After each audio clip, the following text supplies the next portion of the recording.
Öksürük yüzünden gece uyuyamıyor musunuz? Ya da aniden gelen öksürük krizleri hayatınızı zorlaştırıyor mu? Peki evde doğal yöntemlerle öksürüğü hızla hafifletmenin yolları var mı? Bugün size öksürüğü anında rahatlatan 3 farklı yöntemi göstereceğim. Bu yöntemleri kaçırmamak için videoyu sonuna kadar izleyin. Öksürük vücudun savunma mekanizmalarından biridir. Solunum yollarına giren toz, duman ya da enfeksiyonlara karşı tepki olarak gelişir. Ancak bazı öksürük türleri günlerce sürebilir ve gerçekten rahatsız edici olabilir. İşte öksürüğünüzü hafifletecek 3 farklı ve etkili yöntem.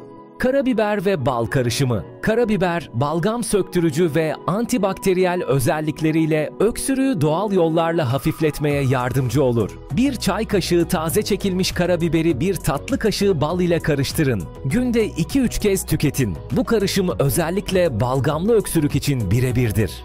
Ilık tuzlu suyla gargara. Tuzlu su boğazdaki tahrişi azaltarak öksürüğü yatıştırır. Aynı zamanda mikropları öldürerek iyileşme sürecini hızlandırır. Bir bardak ılık suya yarım çay kaşığı tuz ekleyin ve karıştırın. Günde 2-3 kez gargara yapın. Bu yöntem özellikle kuru öksürük ve boğaz tahrişi yaşayanlar için çok etkilidir. Soğan çayı. Soğan doğal bir antibiyotik gibi çalışır ve bağışıklık sistemini güçlendirirken öksürüğü de hafifletir. Bir orta boy soğanı doğrayın ve bir bardak kaynar suya ekleyin. 10 dakika demlendikten sonra süzerek için. Daha iyi tat vermesi için içine bal ekleyebilirsiniz. Özellikle gece öksürük krizleri yaşayanlar için oldukça etkili bir yöntemdir.